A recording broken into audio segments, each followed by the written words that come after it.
Hi hello నమస్తే welcome to my channel by ఈ channel కొత్తగా చూస్తున్నట్టయితే ముందుగా సబ్స్క్రైబ్ చేసుకోండి. అలాగే నేను చెప్పే వీడియోస్ మాత్రం అందరికీ షేర్ చేయండి భయ్య. అయితే ఈరోజు మన టాపిక్ వచ్చేసి మన యాష్ సింగల్ రివ్యూ అయితే చెప్పబోతున్నాను భయ్య. నిజానికి శ్రీ విష్ణు గారు అయితే చంపేశారని చెప్పొచ్చు సినిమా కోసం. అసలు నేను లిటరల్లీ చెప్తున్నా భయ్య, ఆయన కష్టపడినట్టుగా ఇంకెవరు కష్టపడలేరేమో ప్రమోషన్లో కావచ్చు సినిమాలో కావచ్చు అన్న టైప్లో అనిపించింది భయ్య. సినిమా చూస్తున్నంతసేపు నాకు లిటరల్లీ చాలా అద్భుతంగా అనిపించింది. కాకపోతే నేను ఫస్ట్ నుంచి ఏదైతే అనుకున్నానో అదే జరిగింది భయ్య. నిజానికి స్టోరీ అయితే చాలా రొటీన్గా అనిపిస్తుంది. అంటే లవ్ స్టోరీని చాలా డిఫరెంట్గా ట్రై చేద్దాం అనుకున్నారు, కానీ మళ్ళీ అదే మనకు ఇంతకుముందు చూసిన స్టోరీ మాదిరే ఉంటుంది. ఒక అమ్మాయి అబ్బాయి, అంటే ఇద్దరు అమ్మాయిలు, ఒక అబ్బాయి ఒక అబ్బాయిని లవ్ చేస్తుంది. ఆ అబ్బాయి మళ్ళీ ఆ అమ్మాయిని రిజెక్ట్ చేసి ఇంకో అమ్మాయి ఆ అబ్బాయిని లవ్ చేస్తాడు. ఇలా కన్ఫ్యూజన్గా అంటే క్లారిటీగా కామెడీని అయితే వాళ్ళైతే తెప్పించారు భయ్య.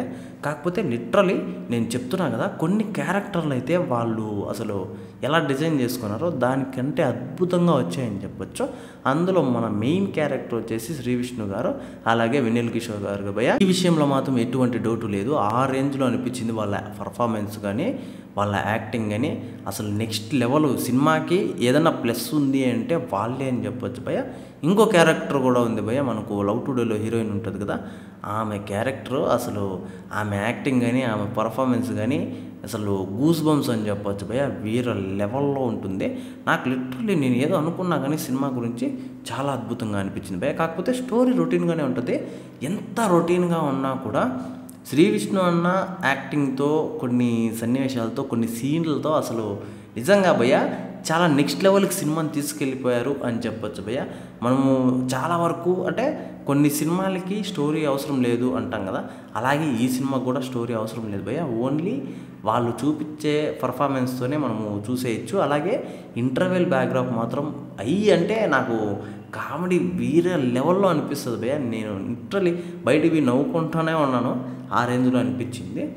మళ్ళీ ఇది క్లైమాక్స్లో కొంచెం తేడా అనిపిస్తుంది భయ్య. అంటే ఫుల్ లెంత్ కామెడీ చేసి మళ్ళీ లాస్ట్లో అక్కడ ఏదో మిస్ అయింది అన్న టైప్లో అనిపిస్తుంది. మిగతా ఓవరాల్గా సినిమా అయితే చాలా బాగుంది భయ్య. అలాగే వీళ్ళ పర్ఫార్మెన్స్లు కూడా చాలా బాగున్నాయి. ఇంకా వచ్చేసి మనకు పర్టికులర్గా చెప్పుకోవాల్సిన బ్యాక్గ్రౌండ్ స్కోర్ కావచ్చు భయ్య. చాలా లిటరలీ వాళ్ళ పర్ఫార్మెన్స్కి అసలు ఆయన ఎలా పట్టాడో కానీ ఆ బ్యాక్గ్రౌండ్ మ్యూజిక్ని అద్భుతంగా ఇచ్చారని చెప్పచ్చు. చాలా బాగుంది భయ్య సినిమా. అంటే స్టోరీలో కొంచెం ఏదో మిస్ అయినట్టు అనిపిస్తుంది, కానీ సినిమా వరకు చాలా బాగుంది. అదేంట్రా స్టోరీ బాగాలేదంటున్నావు, సినిమా బాగుంటుంది అంటున్నావు అని చెప్పేసి మీరు అనుకోవచ్చు. నేనేమంటున్నానంటే స్టోరీ మెయిన్ స్లాట్గా తీసుకొని అయితే మీరు సినిమాకి వెళ్ళకండి. ఓన్లీ శ్రీ విష్ణు గారి అంటే ఆ ఎంటర్టైన్మెంట్ కోసం వెళ్ళండి భయ్య. అంటే ప్రతి సినిమాలో ఆయన ఎంటర్టైన్మెంట్ ఒకటి ఉంటుంది కదా, ఆ ఎంటర్టైన్మెంట్ కోసం వెళ్ళండి. సినిమా అద్భుతంగా అనిపిస్తుంది, నెక్స్ట్ లెవెల్ అనిపిస్తుంది. అయితే ఇప్పటికే ఈ సినిమాను చూసినట్లయితే కింద కామెంట్లో తెలియజేసింది భయ్య ఎలా ఉంది అని చెప్పేసి.